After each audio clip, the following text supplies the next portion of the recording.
Piemēram, Andris, kuram dotā brīdī 30 gadi, viņš ir izlēmis veidot uzkrājumu priekš savas privātās pensijas. Un viņš tātad šī brīdī var atļauties maksāt 50 eiro. Tātad viņš maksā 50 eiro mēnesī, katru mēnesi šajā uzkrājumā. Un pieņemot, kad ir uzkrājuma atdeve 5%, termiņa beigās, tas ir pēc 35 gadiem, viņam būs uzkrājušies 42 000. Tātad viņš savukārt iemaksājot par visu periodu, viņš būs 25 000 savā uzkrājumā. Bet no valsts nodokļu atvieglojumos viņš būs atguvis vēl 5 000 atpakaļ, tad reālā viņa iemaksa ir 20 000.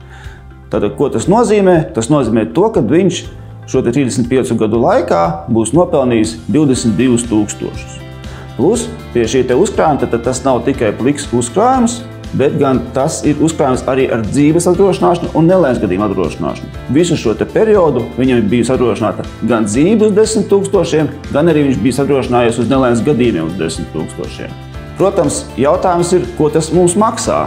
Apdrošināšanā maksa par apdrošināšanu visbiežāk izpaužas caur administratīviem izdevumiem. Un šajā piemērā šo 35 gadu laikā administratīvos izdevumos Andris būs samaksājis 1800 eiro.